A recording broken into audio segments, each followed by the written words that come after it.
ভাই, আমাদের সন্তানদেরকে দিনদার বানানো জরুরি, দিন শিখানো জরুরি, দিনের উপর চলা শিখানো জরুরি, আর দিনের মেহনত শিখানো জরুরি। মাদ্রাসায় পড়ানোটা জরুরি না।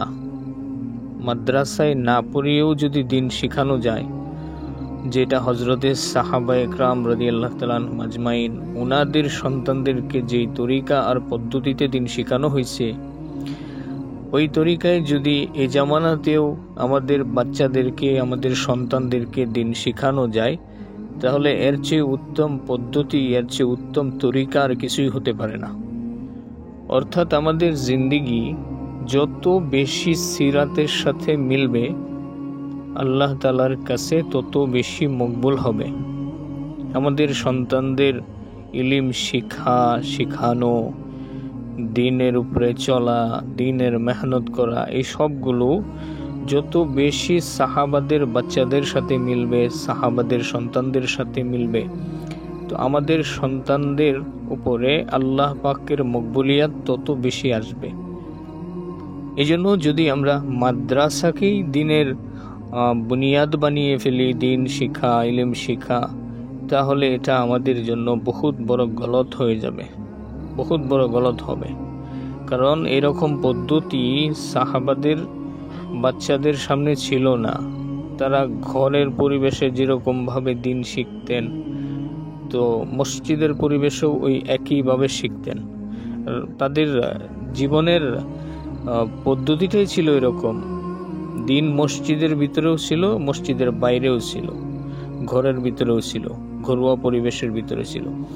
মায়ের কাছ থেকে দিন শিখতো, বাবার কাছ থেকে দিন শিখতো, যে কারণে একদিকে যেরকম দিনের লাইনে তারা অনেক উপরে ছিলেন, আবার তাদের ঘরোয়া পরিবেশ, পারিবারিক শিক্ষাটাও সুন্দর হওয়ার কারণে আল্লাহর কাছে তারা এত বেশি দামি হয়েছেন। তো আমরা মনে করি কি যে আমার সন্তানকে মাদ্রাসায় পড়াইলে দিনদার হবে, মাদ্রাসায় পড়ানো জরুরি। এই একটা জিনিস, এই একটা মাত্র জিনিস যে আমাদেরকে কত বড় ক্ষতি করছে, এটা আংশিক না বললে কারোর বুঝে আসবে না।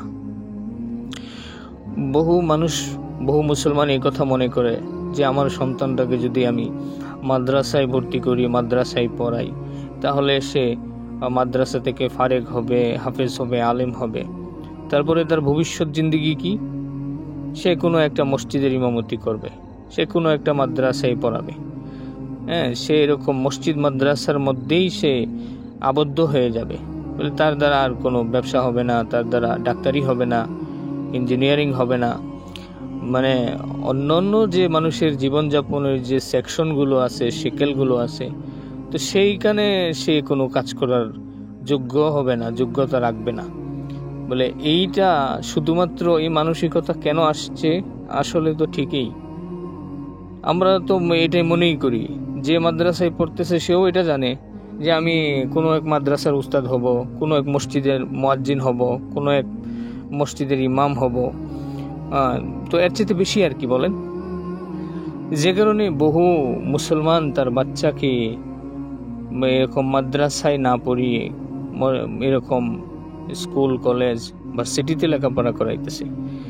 তো লেখাপড়া করাচ্ছে, সেটা আসলে আমি সেটার বিরুদ্ধে বলবো না, কিন্তু এখানে দুঃখজনক বিষয় হলো এটাই যে যদি সাহাবাদের তরিকায় আমাদের বাচ্চাদেরকে দিন শেখানোর রাস্তাটা থাকতো, তাহলে প্রত্যেক মুসলমানের সন্তান যারা বড় হয়ে ডাক্তার হচ্ছে, ইঞ্জিনিয়ার হচ্ছে, মাস্টার হচ্ছে, পাইলট হচ্ছে, বড় বড় বিজনেসম্যান হচ্ছে এক একজন, তো তারাও কিন্তু দিনদার হইতো। তাদের সেকশনে, তাদের চেয়ারে তারা দিনদারির সাথে থাকতো, আমানতদারির সাথে থাকতো।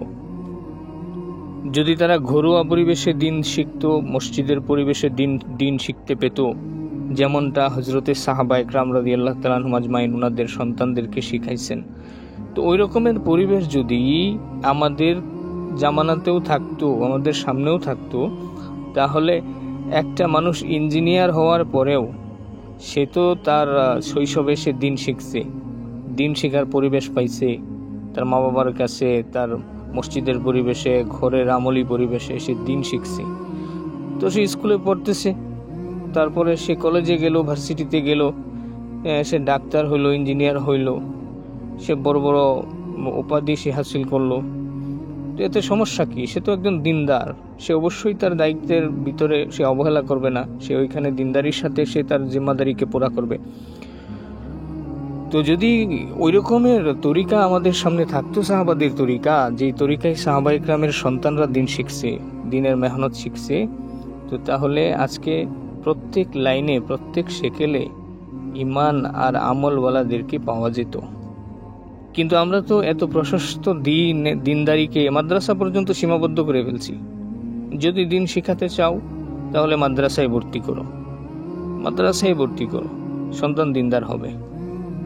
মানে প্রশস্ত একটা বিষয়কে একেবারে আমরা সংকীর্ণ করে ফেলছি, একেবারে সুনির্দিষ্ট করে ফেলছি যে যদি সন্তানকে দিনদার বানাতে চাও, দিন শিখাতে চাও, তাহলে মাদ্রাসায় ভর্তি করো, এছাড়া আর কোনো রাস্তা নাই। তো এটা আমাদের নজরে হয়তো, অনেকের নজরে হয়তো বিষয়টা খুবই পজিটিভ মনে হয়, আসলে প্রকৃতপক্ষে এটা এই উম্মতের জন্য বহুত বড় মাহরুমির কারণ। যারা মাদ্রাসায় পড়তেছে তাদের ভিতরে দিন কতটুকু আসতেছে আল্লাহ ভালো জানে। বর্তমান সময়ে ধরে নিলাম দিনদারি আসতেছে, তো বাকি যারা মাদ্রাসায় পড়তেছে না, পড়ার মতো মানসিকতা নাই, তো তাদের দিনদারি কোথায় ভাই? তারা কি বদ্দিন হয়ে কবরে যাবে? তাদের দিন শিক্ষা কি ফরজ না, জরুরি না? তো তাদের দিন শিক্ষার মাধ্যম কি, কোথায়? কিন্তু দেখেন সাহাবা ইকরামের জিন্দিগির ভিতরে তাকাইলে এটাই দেখা যায় যে তাদের বাচ্চিরা দিনদারির উপরে ছিল।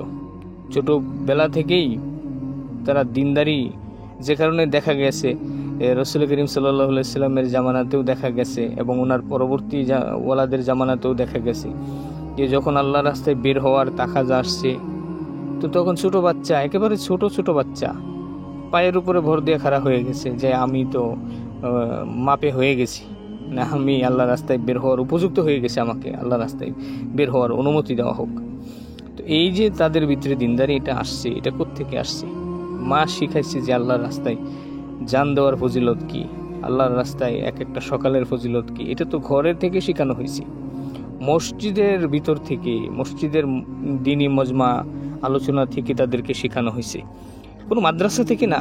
সাহাবা ইকরামের জামানায় মাদ্রাসা ছিল না, মসজিদের বাইরে সাহাবা ইকরামের দিনী কোনো প্রতিষ্ঠান ছিল না, ঘর আর মসজিদ এই দুইটা, 3 নাম্বার আর কিছু ছিল না। যে কারণে বাজারের ভিতরেও যারা আছে তো তাদেরও সম্পর্ক মসজিদের সাথে ছিল, যে যেখানেই থাকুক। তো এখানে মোট কথা বলা, এটাই বলতে চাচ্ছি যে দিন শিখানো জরুরি সন্তানকে, তবে যেই পদ্ধতিকে আমরা একেবারে কি বলে এটাকে, কি বলবো, রেওয়াজ বলা হয়, ওই রেওয়াজি পদ্ধতি না, সুন্নতের উপরে আনতে হবে দিনকে। সাহাবা ইকরামের সন্তানেরা যে পদ্ধতিতে দিন শিখছে, আমাদের সামনেও ওই পদ্ধতি খোলা আছে এখনো। বাকি আমাদের পছন্দ হয় না, সেটা আমাদের ব্যক্তিগত সমস্যা, আমাদের ব্যক্তিগত অরুচি। হ্যাঁ, তো আমাদের অরুচির কারণে তো সিরাতকে অস্বীকার করা যাবে না।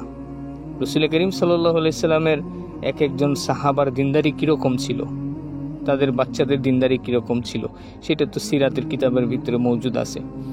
তো সেটা আবার পড়তেও আসি, শিখতেও আসি, মুখস্থও করছি, সেগুলোকে আবার দলিলও বানাই, কিন্তু নিজের জিন্দিগিতে সেগুলোকে পছন্দ করি না। এই কথাগুলো শুনলে বলবে যে মাদ্রাসা বিদ্বেষী। আরে ভাই, মাদ্রাসা কি যে মাদ্রাসা বিদ্বেষী হতে হবে? মাদ্রাসা তো দিনের কোনো ভিত্তি না, সাহাবা ইকরামের জামানায় ছিল না। দিন যেখানে ছিল সাহাবাদের জামানায়, তো সেখান থেকেই নিতে হবে আমাদেরকে, সেই পদ্ধতিটাই আমাদেরকে নিতে হবে। এছাড়া আর দিনের ভিতরে নতুনত্ব সৃষ্টি করা, এর দ্বারা তো রেওয়াজ আর সিয়াসতের উপরে আমরা আমাদের প্রকৃত দিনকে হারিয়ে ফেলতেছি। তো এখন সিরাতের কথা বললে অনেকের শরীরে জ্বালাপোড়া শুরু হয়, সহ্য করতে পারে না, সুন্নতের কথা শুনতে পারে না, সিরাতের কথাও শুনতে পারে না, সুন্নতের কথাও শুনতে পারে না। তো তাদের দিনদারিটা কোথায় ভাই? খেলাফে সুন্নতের ভিতরে, সিরাতের, সাহাবাদের সিরাতের বাইরে, সিয়াসতের ভিতরে? না তাদের মালুমাতগুলো যেগুলো তারা হাসিল করছে সেগুলোই তাদের দিনদারি? কিছু মালুমাত হাসিল করলেই কি মানুষ দিনদার হতে পারে? আল্লাহ আমাদেরকে সহি বুঝ দান করেন, আমাদেরকে প্রকৃত দিন জিন্দগিতে আনার তৌফিক দান করেন। বাচ্চাদেরকে দিনদার বানানো জরুরি, মাদ্রাসায় পড়ানো জরুরি না। সাহাবা ইকরামের সন্তানদেরকে যেই তরিকায় দিনদার বানানো হয়েছে আমরাও চেষ্টা করি ইনশাআল্লাহ আমাদের সন্তানদেরকেও সাহাবাদের তরিকায় দিনদার বানাবো। চেষ্টা করলে আল্লাহ সহজ করে দিবেন। দিন দুনিয়াতে কায়েম হওয়ার জন্য সিরাত আর সুন্নতের রাস্তাকে নবীজি সাল্লাল্লাহু আলাইহি সাল্লাম সামনে রেখে গেছেন, তৃতীয় কোনো রাস্তা নাই। এক হলো আল্লাহর কালামুল্লাহ, আর হলো সুন্নত আর সিরাত। এই রাস্তার বাইরে আর কোনো রাস্তা নাই। বিষয়টা আসলে খোলাসা হওয়া চাই, নয়তো একদল আছে তারা আবার আসাবিয়াতে এতটাই অন্ধ যে আমাকে একেবারে মাদ্রাসা বিদ্বেষী ফতোয়া দিয়ে দেবে। কারণ তাদের আবার মতের বিরুদ্ধে কেউ কিছু বললে এটা তাদের সহ্য হয় না, তারা লাগামহীন ফতোয়া দেওয়ার মধ্যে এক্সপার্ট। তো বিষয়টা হলো যে আমি কিন্তু মাদ্রাসাকে নফি করছি না, বা সেটা নফি করার দুঃসাহসও আমার নাই। আমি শুধু এটুকুই বলতে চাচ্ছি যে যদি সাহাবাদের তরিকায় দিন শিখানোর রাস্তা আমাদের কাছে থাকতো, তাহলে তলেবে ইলিমদের মতো সাধারণ মানুষদের জিন্দেগিতেও দিন পাওয়া যেত, মানুষের জীবনের সকল লাইনে দিন পাওয়া যেত। তো ওই রাস্তা আজকে আমাদের সামনে নেই বলেই আজকে আমাদের সন্তানদেরকে মাদ্রাসায় ভর্তি করতে হয়, মাদ্রাসায় পড়াতে হয় দিনদার বানানোর জন্য। তো সাহাবায়ে কেরামের তরিকা না থাকার কারণে আজকে মাদ্রাসার পদ্ধতি আমরা করে নিছি। তো এটা আসলে সাহাবাদের তরিকা না। সাহাবাদের তরিকার উপরে আসার নামই হলো দিনের পরিপূর্ণতা। তো সাহাবায়ে কেরামের তরিকায় যদি আমাদের সন্তানেরা দিন শিখে, তাহলে এই মাদ্রাসার পদ্ধতির প্রয়োজনই হবে না। আর এটাই সহি দিন, যে দিন জিন্দেগিতে আসুক সাহাবাদের নকশায়, সাহাবাদের তরিকায়। এটাই চাওয়া হচ্ছে, কাউকে নফি করা হচ্ছে না, কোনো প্রতিষ্ঠানকে ছোট করা হচ্ছে না। আল্লাহ আমাদেরকে সহি বুঝ দান করেন।